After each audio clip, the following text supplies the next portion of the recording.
Hello, thank you for joining us. Welcome to our first podcast for the series, Let's Talk About Sex as Followers of Jesus Christ. I'm your host, Denita Keys, and each week I'm going to have special guests here in the studio with me that will discuss what they may have learned through the series and some highlights from our pastor as we do a deep dive into Let's Talk About Sex as Followers of Jesus Christ. So let's get right into it. Today I have in the studio with me, I have a wife and a husband team, Tim and Angie Harris. I have a mother and daughter duo, Miss Terri Staton and her daughter Daija. So these four individuals, we're just going to jump right in and begin to talk about sex as followers of Jesus Christ. So, all right, we're talking about sex as followers of Jesus Christ. So I'm going to say that often. So if someone pops in on our conversation and they're like, what? They talk about what? I just want them to know, yes, we are talking about sex as followers of Jesus Christ. So what I want to do is to let's get right into this title. And Pastor said, we're going to be talking about sex. What did you think when he said that? Anybody? And y'all could just... I was all for it. Okay. All for it because I think a lot of people assume that, church people don't mess up, or like they be messing up and ain't no consequence for it, or, like we just do what we want to do and then come to church on Sunday and it's all good. But no, it's not. You know what I mean? There's some of us here who actually need to know the right way to do this thing. Yes. I didn't always know. Thank God for deliverance. But I'm glad that he's putting it out there because my daughter, she hears stuff from me. It's always good to hear it from somebody who she also loves and respects from the male perspective as well. Yes. I was really glad they brought it up. Okay, awesome. So, Day, what did you think? Your pastor in the pulpit said, we're going to talk about sex. Honestly, I was shocked. I didn't really know where he was coming, like what angle he was coming from. So I think it just caught me off guard more so, but also it made me like, oh, I want to know what he got to say about that. So yeah, it was just more so like, okay, let's see where he's going with this. Okay, to my married couple, what did y'all think? Say ladies first. For me, I was surprised, but I think it's a good thing because a lot of people think that's a taboo subject. So to talk about it out in the open amongst a mixed crowd of people, that's interesting. Right. Okay. How are they going to accept that? Because some people are open to that type of subject. Others are like you said, clutch the pearls. He gonna talk like, about honey. Oh my goodness. So it I was glad to hear. Okay, it. awesome. Yeah, I think with me, I was definitely curious for a couple of reasons. Number one, we had actually hit this a little bit in our men's Bible study the year, so it was like, okay, I wonder how different is he going to hit this? So I was definitely curious from that standpoint. And also, just looking at the fact, being a man and how we're taught in society there. We're taught definitely to be the hunter, so I'm like, okay. Is this going to quell a lot of that stuff and kind of erase a lot of stuff that I got taught a long time ago, all these bad habits? So I was kind of curious as to see how that would come out.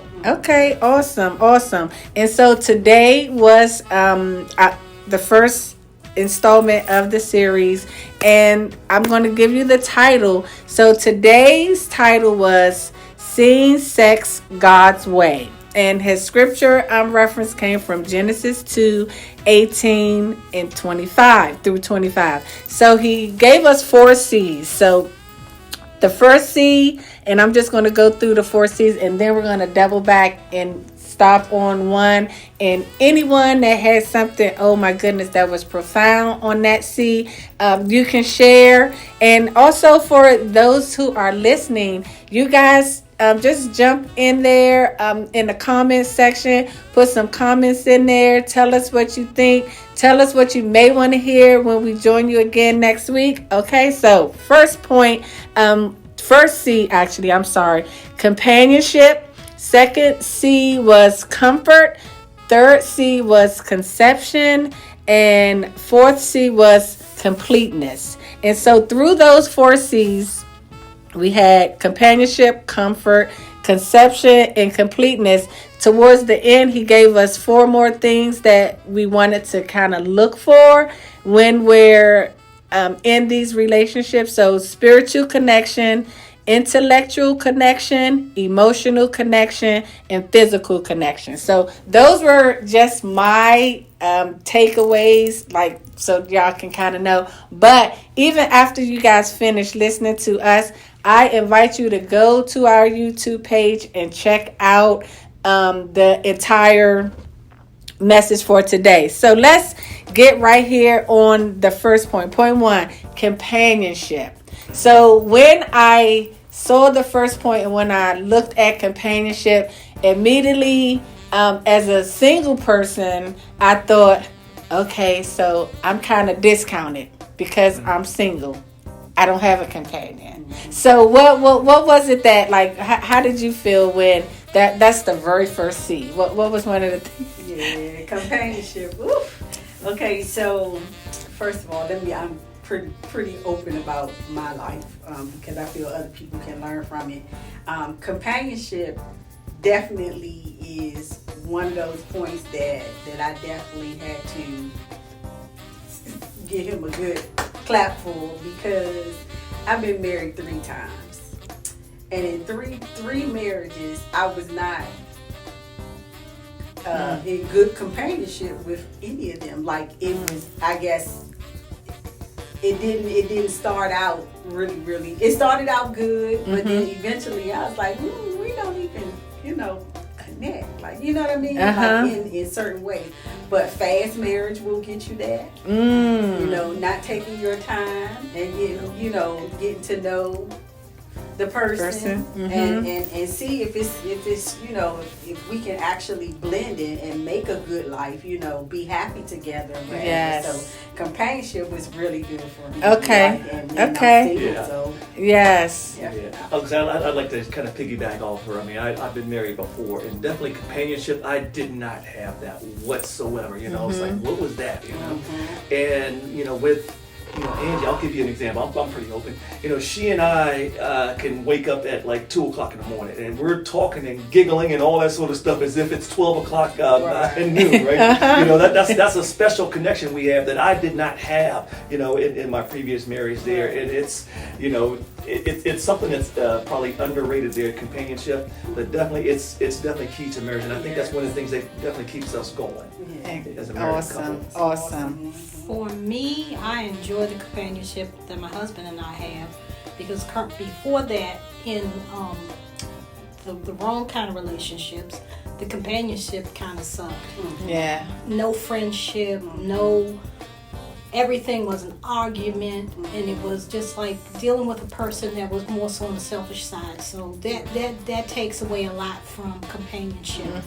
It makes you feel like your worth is not really there. Yes. So you have to, it's a blessing that when you do take your time, learn the person that you're with, pay attention to what you get yourself into. Yes. Because you tend to jump into a whole lot of stuff, and everybody's not a friend, which means everybody can't be your companion. Yes. Ooh. Yes. You have Go to ahead. Okay. learn how to be friends with people.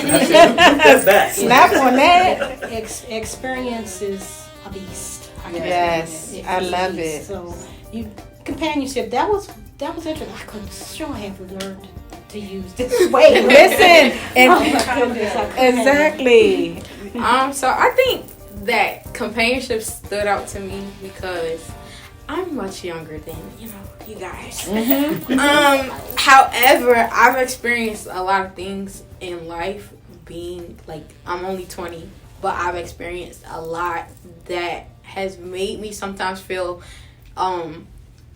in a lonely space. Oh, I'm getting emotional. And a lot of times I find myself wanting company.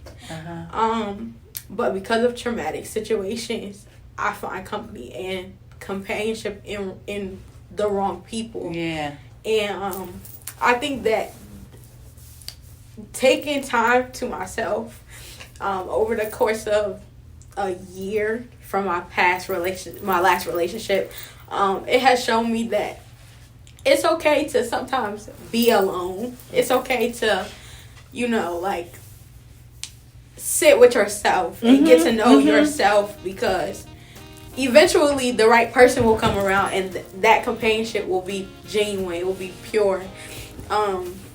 And I think that's something that I always say, oh my gosh, I can't wait till I'm in a happy relationship, and I can't wait till I can have someone that I can connect with and have conversation with, and just feel genuine again, because a lot of times I found myself giving more in relationships or in situations in general than I ever received. So that made me seek and want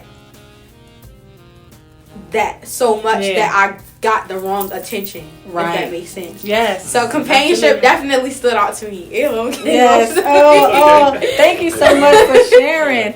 And I think the dynamic here, it's God ordained, but I know where you are, because like your mom, like, I've been married, and not just one time and not just two times, and people, when I say, oh my gosh, I can't wait to be married, they're like, dang girl, you gonna try it again? It's like, I'll be like, the third time's a charm. It's like, listen, but I love all of these. Really? Yes. Okay, see, okay, so listen, so look, okay, the lessons that we get, and I'm almost like what you said and what you said, Angie, the things that we're learning. And so if I was the 20-year-old Denita learning a lot of the stuff that the diet that we're getting now, I could tell you for sure, 100% without a doubt, I would have never married my first husband.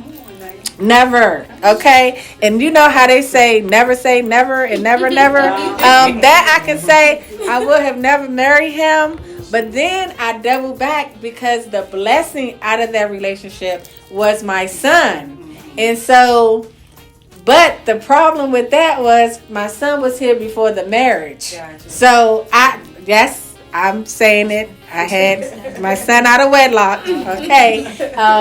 So I look at that, and even with that happening, I still the thoughts and the things. Oh, you're gonna have this son. You weren't married, and so the sin had already happened.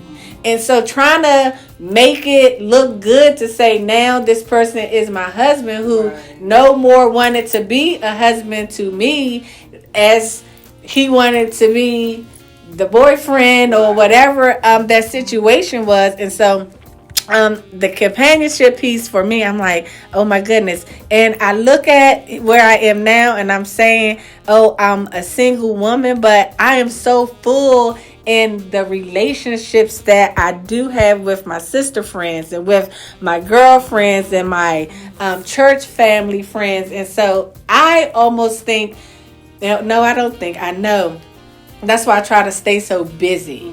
And so I'm always doing something. People see me running around here like, girl, go sit down. Keep your mind like, off of it. Yes. Yeah. And so I'm always busy. I'm always doing something. I'm always working on something. There's something got to be painted. Something got to be moved. And somebody's got to do it, is what I say. And so until he sends me, and then we're going to get right to the second one, comfort. And I love the way he did when he put Adam to sleep, and then God brought Eve to him. I never looked at the fact that he brought Eve to Adam. I never put it with the relationship of the man waiting at the altar for the wife. Yes. So that thing was like, listen, that always went over my head. But when he said that, I'm like, wow. And then I wrote this. It said, you ain't nobody's wife or nobody's husband. Don't be trying to bring him or her for comfort. And so he says it all the time. Like, if that's not your wife, if that's not your husband, he shouldn't be in your bed. You shouldn't be in his bed, vice versa. Anybody got anything from the comfort piece y'all want to share? I mean, but that thing, it just jumped out. It's just like, wow, okay. Oh, that's where the whole walking down the aisle came from, that your dad or whoever's giving you away, they're bringing you and giving you to the mate or the person that God has designed for you. And I think that's where I've missed a lot, because I'm always going for the person that my goodness, oh yeah, he fine, oh yeah, he this, he that, yes, never asking. Well, one, we know the word says, he that findeth the wife find a good thing. Never questioning, Lord, is this who you even have for me? Is this even supposed to be the person I'm entertaining? But because I want to go straight to comfort, forget the companion piece. If we even compatible, can you make me comfortable? And so anybody else, because listen, I just find myself, I'm talking because y'all know this head has been like rolling. But y'all, listen, it's heavy in here. But anybody else? Yeah, I'd like to comment on that bring it to the altar point. And this is going to sound a little bit confusing the way I'm about to say it, but follow along with me on this one. God sent Angie to bring, for her to bring me to him so that he could bring her to me. Now you're probably saying, how did that happen? Let me explain that. Yes. Yeah, I'm going to explain that. Now, I was out of church for a while. I was a practicing Catholic for a little bit, and then after that, I started practicing nothing. I was bedside Baptist, literally. And so Angie and I actually go back to 7th grade. I have known her for a long time, and she was literally the one I let get away. And so here it was, I was out of church there, and Angie and I had kind of bumped into each other periodically over the years. And finally, after a while, it's like, you know what, I'm not letting you go this time. But I finally met up with her. So, like I said, I had been out of church, so Angie kept needling me, saying, hey, you can go to church there, I'm like, okay, yeah, okay.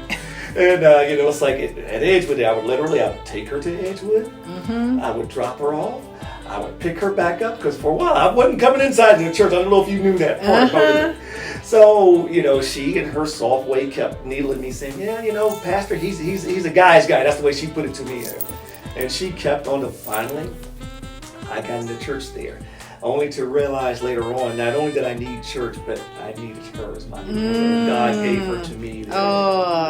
So it was like a 360 love story there, so to speak. I love it. I love it. Companionship. Now that's interesting for me. Prior to having a husband, I sought companionship in wrong places. Hence why I have my 2 girls prior to being married. And for me, the type of companionship that I sought just never seemed to be the right thing. So I often wondered, well, why won't you marry anybody? Been asked before, been given a ring and all that other good stuff a couple of times. And I was always no. But I often wondered, why didn't I do it? Now Tim comes along. That wasn't a hard decision. But before that, I was like, I don't see where you'll protect me. I don't see where you're loving me right. I don't even see where you really treat me right. You don't even know how to talk to me correctly. And in all those instances, I was just feeling that say, well, yeah, like you said, you fine. Nothing wrong with you. You seem good and I would even have the type of person that some other chick would say, girl, you ain't tell me he looked like that. And I'm like, I never told you he was ugly. But if you pay attention closely to that personality, you'll see that I'm delusional as well. So I see why you are. But you have to just learn to pay close attention to what you're getting, because you always get a good representative in the beginning. Yes. And over time, that representative changes. It's like you get this person that's like, you's like, oh, it's just so wonderful. And then all of a sudden you be like, wait a minute, what just happened here? Mm-hmm, So, I don't know. That I have, wait a minute, say what I'm going to keep that. Keep it short. That a person can make you think that they are such a good person. They can make you feel like the most beautiful girl in the world and treat you like the best thing that ever happened to them, and then later on they can't keep that promise to you. And it's not only in men, it's in relationships in general. People cannot keep their they set the bar high and then they can't keep the bar high. They let you down eventually. But the comfort part of it is, I think that it stood out to me because a lot of times in relationships, sometimes you can, back to the image that they put on, it can make you feel so comfortable with them, and then when something changes, it's like, oh, it's not the same. And then intuition kicks in and it's like, oh, okay, this is what it really is. Yes. So yeah, being comfortable is like a big thing. Because I think it, when you're talking in a relationship or friendship, whatever it is, I think it's harder if you're not yourself, if you're not genuine. Yeah.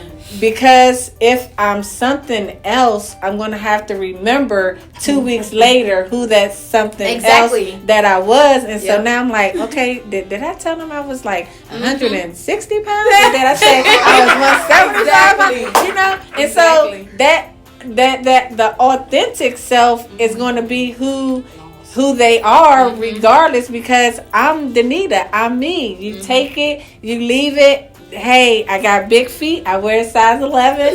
I'm the tallest person in my family. Almost. Oh, you're tall. And so those are things that about me that I can't change. But the minute I'm like trying to be someone else, I'm going to fall short every time when it comes to our relationship, because I can't keep that up but for so long. Exactly. Like the mask falls off. Yeah, I was about to say that eventually your true colors are going to show. Like, it's not ever going to be a time. It's like whatever that phrase, the term that everybody uses, whatever's done in the dark, it's always going to come to light. Yeah. And it's like that can come out in so many ways. Like that term is just so powerful in so many ways. Like, but yeah, definitely. It's a character. That's a character flaw. Like, it's so bad to not be able to be your true self. Yes. Like, and honestly, I feel as though if you come into someone's life and you aren't able, and you feel that you can't be your true self, that shows that you aren't comfortable with them. Right. That's literally the comfortability part. Like, if you're comfortable with a person, you're going to be 100% you. Yes. So, and that's another thing that can go wrong sometimes. Like, you 100%, and then the other person giving you 10. Yeah. So either way, that comfortability thing is real. No doubt. Listen, just quick on the comfort piece. Speaking from the other perspective that he came from, basically that the wife was made to be a comfort to the husband. So I always considered myself a wife since I was a young girl. I don't know why, but when I was little, I dreamed that I was a wife. And then since I've been an adult and been married, you know, it's like I got these men that I treated like husbands that I actually was married to. Yes. You know what I'm saying? Yes. There's a few in between, you know, that I probably just was like, you know, I don't know how to act no other way. I just know how to be a good person. Right. And my husband, I'm definitely gonna, you know, be a complete wife to him. Right. You know what I mean? Right. But it was crazy because the companionship was not there for them. it was all there for me. Uh-huh. The comfort piece became problem.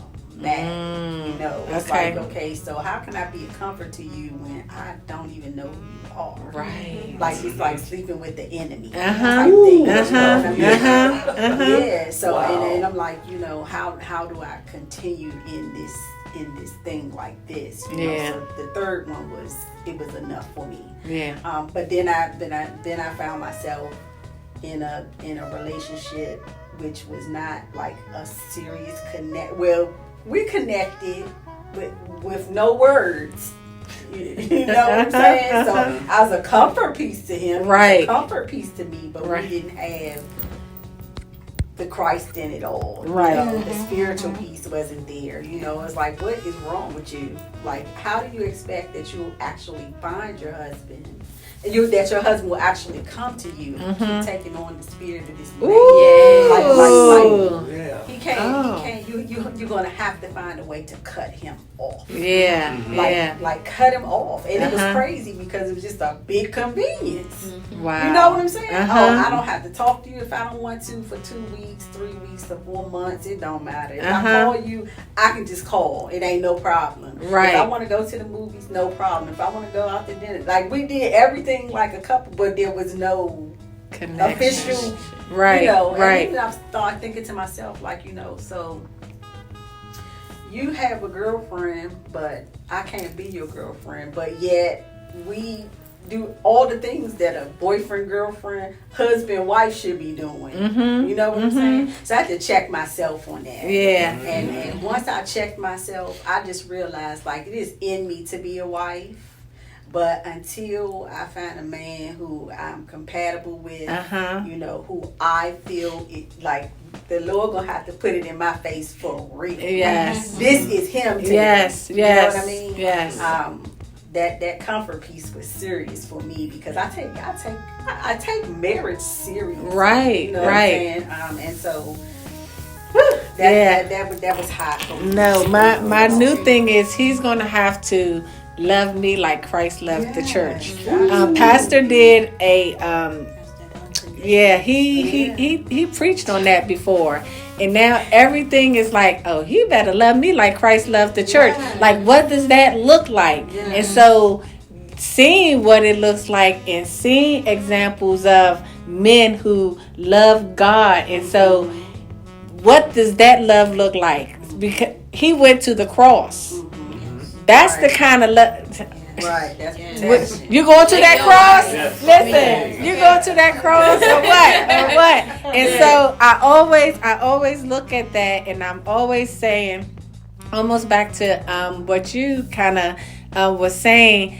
Yes, I've been married like a couple times, but I don't feel that I was ever a wife. So those things that a wife would do and like I didn't get that opportunity, and so I'm always like, oh my God, I cannot wait to be a wife. And they're like, girl, I mean, you were one before, like, but no, not really. Like, so what, you was a fake wife? I was like, no, they were real marriages, but like I just never had the opportunity to walk in that role as a wife. And so one of the things that I like that he was saying with spending time with your spouse, and then the first year of marriage you need to be home. Take your behind home. Like, girl, why you out here right, you out here spending all your time with your single friends, and they like looking at you like, okay, I wish I had somebody to go home. Like, I'm out here hanging out with y'all, and I need to take myself home. So I really love that, and I chuckle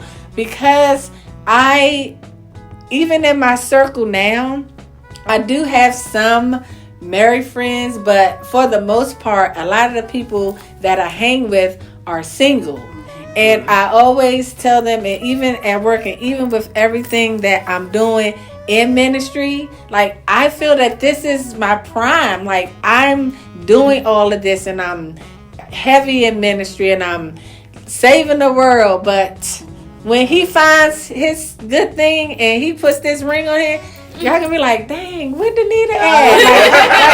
Listen, she spent so much time at this church. Like, I'm home with my husband. Like, catch y'all on the flip side. And so I love when he talked about the companionship, the conception, and what that looked like, and then completeness. And so to bring it all home, because I'm like, okay, we're going to talk about sex as followers of Jesus Christ, so I know where he's going. And then as singles, like, that's always taboo to talk about. Oh, because the first thing they want to tell us as single women, oh, you can't have sex.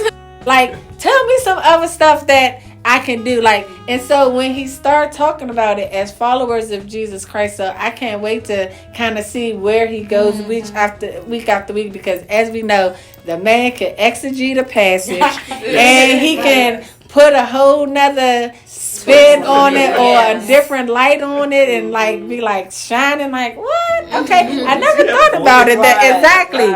And so when we're talking about completeness, God gave the woman to the man to complete him. I love that. And does this person have the capacity to complete me? I love that question. So now those are all things that's going in my head to say, okay, when I'm even entertaining anyone, it's, you know what? Does he even have the capacity to? Will he love me like Christ loved the church? You know, what do we have in common? Like, what is it? Okay, so I'm talking. So anybody else? Because listen, this thing, it was so heavy. I'm like, oh my goodness, we could really be talking about it for a long time, but we're already over our time. So I'm gonna let you guys have your last say on what you got out of today, and then we're going to leave them hanging for next week. So we'll start over here with my girl Daija.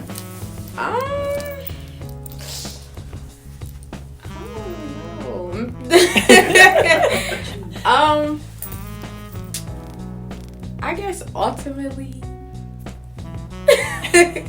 in the season that I'm in now, I feel like I'm growing a lot overall. Okay. Mainly spiritually. Amen. And I think that eventually, my spiritual growth is gonna lead me to a situation where I will feel complete. Okay. Because yes, I feel complete within myself. Right. But I would love to have someone to feel complete with, like, be in a happy relationship. Absolutely. Like that. Absolutely. So, yeah. I think that's one thing that stood out to me was definitely the 4 points that he gave us at the end, was the spiritual connection, intellectual connection, emotional and physical connection. Those stood out to me too, because that's like what he said, he gives us applications. So it's more so that list is like, okay, in these situations that you're in, or when, like you said, when you're talking to people, make sure that you go down that list. Like, are they checking these points? Are you making sure that they hit each point? Before you, the three, he said, hit the 3 points before you get to the 4th point. That's important. So yeah, I think that with time, completion will eventually come. Amen. Amen. My sister Terri. So I thoroughly enjoyed service today. You know, I was taking notes aloud, but I was thinking and I was writing down and, you know, putting it in my little notes. And I just believe that I connected all of the connections, spiritual, intellectual, emotional, and physical. Because if, number one, I can't be spiritual with you, then I know that we're not going to make it. Yes. Period. Ain't no need to waste my time. So that's definitely one of the things that I will be looking for, because I'm single, celibate, and serving the Lord. Yes. You know what I'm saying? So, from an intellectual point of view, like we got to hit on these points. Like, it don't make sense to not even be able to conversate. And I know that we don't match if every time I say something, it's an argument. You know what I mean? So that's just, that's out. I learned a lot in 3 marriages. The emotional connection is very important, because I was mostly emotionally and verbally abused in my marriages and a couple of relationships too. But I also believe that if you end on negative spirits and you never get over that, you never talk through that, you never get through it, that the next person to come will be worse than the last person. And I say that from experience. That's how it went with me. Okay. So that emotional piece is very important for me. I need a man that I can talk to about Christ and about anything else I need to talk to. Talk to me about, especially if you're gonna be my husband. Like, I know there's more for me to do, and so for a man not to be connected to me in those 3 ways. And of course, the physical part of it all. Like, if I could cut off old boy from back in the day, like definitely, if you don't have a spiritual, intellectual, or emotional, there definitely will never be a physical, because I am celibate and serving the Lord. Amen. Then my sister Angie. For me, the spiritual connection, I am so happy now to have that with someone, with Tim. Before that, I would have known what a spiritual connection was if he hit me in the face with it, because my upbringing and the way and the experiences I've had didn't lend me to know what a spiritual connection should look like. Wow. So since joining church and going on a regular basis, learning a lot more about the Lord, because I came into learning about the Lord, even though my mother took me to church or took us to church, there was a lot of stuff I never paid attention to, never learned early enough, and didn't even have the right type of I didn't have those figures in my life that I could learn these things from. Right. So a lot of my things I've learned kind of on my own. So I took a long road to a lot of this stuff. So spiritual connection, I enjoy now having that with Tim. The intellectual, definitely on point with that with Tim. Mr. Professor. We talk about everything, anything. It doesn't matter what it is. We'll talk and bring up a lot of different subjects. The emotional, we definitely have a strong bond. So that I'm happy about. And it took a lot. This series, it's going to be exciting because I'm going to learn a lot from this. Things that I may already know, but stuff I didn't put in the same perspective as Pastor put. Yes. The physical connection, it is what it is. That's a good connection with us as well. Amen. But it took me a long time to figure out my worth as well. So at first I didn't know my worth, and the verbal, the physical, the verbal definitely, physical not so much, but the verbal almost seems like physical sometimes. Because it's very devastating. I don't get that with Tim at all. All the care for me. Sometimes I even be like, oh gosh, can you stop asking? I'm okay. But I'm happy to have someone who cares. Yes. Because it took a long time to get there. Yes. It took a long time. So I really think this series is going to be very exciting, because the looks on the faces in that sanctuary very interesting. Touchy subject. Some toes crunch. Some, stuff going. Let your pearls. Yeah. Okay, and our gentleman in the room. Yes, definitely. One of the things that hit me the most was when you got to talking about physical and how some people lead with physical. And here's how I'll give you an analogy. A physical is like having a straw house. In the wind, you get a strong wind, 90-mile-an-hour wind blowing, right? Guess what? That straw's going to fall down, right? I've gone through life where I've lived with physical. And, the end story is I'm not married to them anymore. Uh-huh. You know, the ones that I dated, I'm not with them, right? I think God set this up perfectly for me in terms of, okay, I'm gonna show you the error of your ways. I'm gonna get you in the church first, because you ain't getting it. You'd have been out there and do it. I did it my way. So God, again, sent Angie to me to lead me into church, bring you, up the right way, so to speak. There, and having gone through that and having that spiritual connection, having that emotional connection, and definitely having a friendship, and that gets underrated there. Friendship, the value of that. Angie, at all of this here, I mean, you can connect friendship to any of these points that Pastor put out. And I think Angie and I had a good, a great start in terms of being friends before we actually got into a relationship there. And then, having that void of not seeing each other for many years there in terms of, I went my way and did things and she went her way. But, coming back together, we kind of picked up where we left off as far as the friendship, and that was a good solid base. And we didn't have to rely on the physical to set things up. We already had a good friendship. So all other stuff kind of fell into place, so to speak. And here we are now. Thank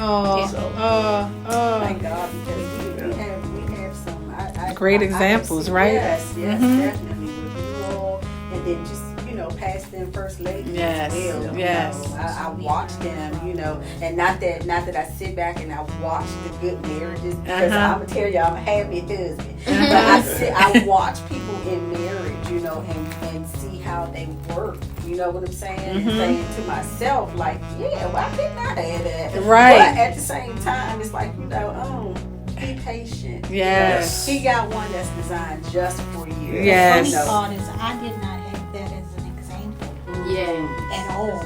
So I'm learning all of this by God's grace. God brought me into learning about this, and meeting past him First Lady too has helped me a lot. Yes. I didn't know what it was like to have a good marriage. What does that look like? Right. So they show me that, hey, there will be some stumbling blocks, but there's a certain way that you have to go into this in order for it to grow. Right. So that's what I'm learning. I'm enjoying every step of it. 6 years. Yeah. I'm ready for some more. Because I've been through worse years. Yes. Differently. And I like this part so far. And just looking at what some of the stuff he's covering now, like when you go through the premarital counseling, like of course Pastor married us, so going through the premarital counseling, some of it was familiar to us there, and some people might say, "Oh, we don't need no counseling, we just need to stand up at the altar." No, don't do that. Don't do that. Absolutely. I think that helped tremendously there. So in a way, with this sermon today, it kind of brought back a lot of the good memories of us going through the 8 sessions with the First Lady before we got married. Yeah. You were going to say something? Yeah, I was just going to say that it's such a good feeling to have great examples around. Yes. I know for me with Pastor, like when he first came here to Southern Friendship, I was like, oh my gosh, it's so crazy because I can look at him like a dad figure. Like my dad wasn't always around, and granted, we have a great relationship now. However, I didn't always have good male examples around. Right. And also because things were so bad with male examples around me, or they came around and did terrible things. So having a male figure around to look up to, and having like god brothers and stuff like that, looking at them and them being able to talk to me and put good information and tell me good things and information and stuff like that. It's a great feeling to have great male figures. Yes. Also healthy relationships and stuff like that. Yes. All of my god siblings are married and they're all older than me, and I'm the baby, and it's like, oh, okay, my time is coming. But yeah, so Awesome. that was my last little. Awesome. All right. Well, I want to thank you guys for being the first guest on the Let's Talk About Sex as Followers of Jesus Christ, the series podcast. And so, for all of our listeners out there, I want you guys to share this with your friends. If you guys have any questions, any comments, put them in our chat. You can find us on our YouTube page. Again, check out today's message from our esteemed pastor, Frankey D. Grayton, here at the Southern Friendship Missionary Baptist Church, SFMBC MD. aka the ship, all of those good things. I'm again Denita. I have Miss Daija, I have Miss Terri, I have Miss Angie, and I have Brother Tim. We're gonna sign off for now. Peace.